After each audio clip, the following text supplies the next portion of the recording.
სინდისის პატიმარი მსახიობი ანდრო ჭიჭინაძე ტოვებს ახალ თეატრს და ამის შესახებ გადაწყვეტილება გავრცელდა იმ წერილიდან, რომელიც საკუთარ ადვოკატს გამოატანა ანდრო ჭიჭინაძემ.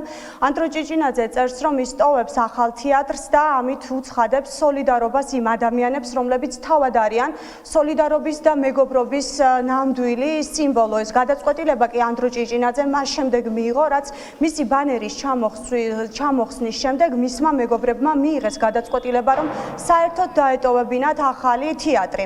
და რას ფიქრობს ქართული ოცნება ახალი თეატრიდან მსახიობების წასვლის შესახებ? არაუშავს სხვები გამოჩნდებიან, ახალი მსახიობები გამოჩნდებიან. ეს არის ქართული ოცნების პასუხი და როგორც ჩანს, ამით გვარდება ქართული ოცნებისთვის პრობლემა, რომელიც შექმნილი არის ახალ თეატრში და კულტურის სფეროს წარმომადგენლებში. ჩვენ ეს კითხვა არ დაგვისვავს ქართული ოცნების რიგითი წევრებისთვის, კონკრეტულად ეს კითხვა დავსვით კულტურის კომიტეტის წევრებთან, კულტურის კომიტეტის თავმჯდომარესთან და მის მოადგილესთან ეკა ჭიჭინაძესთან და როგორც ჩანს ამ კომიტეტის წევრებს აქვთ წარმოდგენა, რომ მათ არ ეხებათ ის, რაც ხდება მაგალითად ახლა ახალ თეატრში და მათ არ ეხებათ ის მოვლენები, რომელიც სხვადასხვა კულტურის სფეროში მიმდინარეობს ჩვენს ქვეყანაში. ეკა ჭიჭინაძე აცხადებს, რომ ანდრო ჭიჭინაძე მას არ ეხება, მას არ ეხება არც ის ბანერი, რომელიც ჩამოიხსნა და არაუშავს თუ თეატრიდან მსახიობები მიდიან, სხვები გამოჩნდებიან.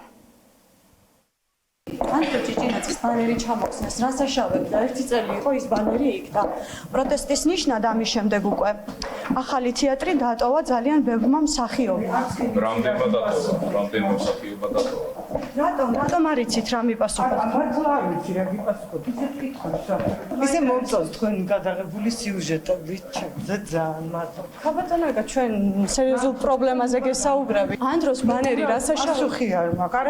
არ ვიცი მე რაღაცა ხდებოდა იქ და არ ვიცი მე არ ვიცი რატო ჩამოიღეს, რა ვიცი, არ ვიცი. ანუ არ მოგწონთ ის ამბავი, რომ ჩამოიღეს. რა ეწერა? არა, არ მომწონს ეს მე არ მეხება. თქვენ ესე იგი ეს მოიფიქრეთ, რომ ანდრო ჭიჭინაძე ჩემთან იყო წელი დღე დაკავშირებული. კულტურის კომიტეტს კულტურას ბანერების ჩამოღება სადაც არ ეხება. ეს არ იყო მხოლოდ ბანერი, მსახიობებმა დატოვეს. არა უშავს ახალი მსახიობები. გამიჯერე პასუხები არსებობს მაგაზე, უბრალოდ ეხლა არ არის ამის დრო, შესაძლებელია ლიფტში მსახიობები შევლენ არსებობს მაგაზე და გაგზავნება. ანდრო ჭიჭინაძის ბანერი, რა ვიცი ხა, იუნკრების ხსოვნის დღეა და მაგაზე დამოჩვით კითხოთ მეგობრებო. ანდრო ჭიჭინაძე ციხეში არის უკვე 1 წელზე მეტია და მისი ბანერი ჩამოხსნეს ბატონო გიორგი. ამის შემდეგ ბევრმა მსახიობმა დატოვა ახალი თეატრი. როგორ შეაფასებთ ამ მე მსახიობებს კითხეთ, მე რატომ მეკითხეთ? ჩვენ გვაინტერესებს თქვენი პოლიტიკის გამო, იმიტომ რომ ანდრო ჭიჭინაძე არის ციხეში. რა პოლიტიკა? ბანერი რა საშავებდა თქვენი აზრით ფასადზე? თეატრის ფასადზე ანდრო ჭიჭინაძის ბანერი რა საშავებდა? რაღაცებს იგონეთ. რა საშავებდა მითხარით ეს ბანერი? რატო ჩამოიხსნა ბატონო გიორგი? კონკრეტული თეატრის საქმეებში მე ვერ ჩავარევი, არ ვიცი, ვერ გეტყვით, მე ვიცი ერთი რამ. არსებობს დანაშაული და არსებობს სასჯელი. არსებობს ქმედება, რომელიც საზოგადოებამ ყველამ კარგად დაინახა, რასაც სჭირდება ადეკვატური პასუხი სახელმწიფოსგან. როდესაც ხდება დანაშაული და ის ვინც არის ცნობილი ნათქვამი, ბიბლიური ნათქვამია, რომ ხლის ამღერე ხლითვე დაეცესო.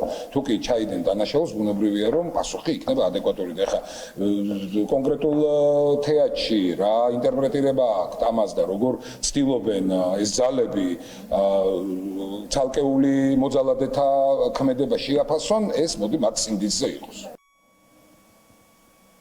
მაყურებელს შევახსენებთ, რომ ანდრო ჭიჭინაძეს 9 წლით ემუქრება ციხეში ყოფნა, არადა კადრი, რომელიც მთავარ მტკიცებულებად არის მოყვანილი, ამ კადრში დანაშაულის ნიშნები არ ჩანს და არ ყავს თან ამ საქმეს არანაირი დაზარალებული. ქართული ოცნება კი მიუხედავად ამ ყველაფრისა ანდრო ჭიჭინაძეს დამნაშავედ აცხადებს და როგორც ჩანს, მსახიობების წასვლაც არ არის მაინც და მაინც მნიშვნელოვანი ქართული ოცნებისთვის და აქაც დაიწყო ქართულმა ოცნებამ თავების დათვლა, ვინაიდან რიტორიკულად გვეკითხებოდნენ, მაინც რამდენმა ადამიანმა დატოვა ახალი თეატრი. ახალი თეატრი კი არაერთმა მსახიობმა დატოვა, სულ რამდენიმე წუთის წინ თეატრის დატოვების გადაწყვეტილება ანდრო ჭიჭინაძემაც მიიღო.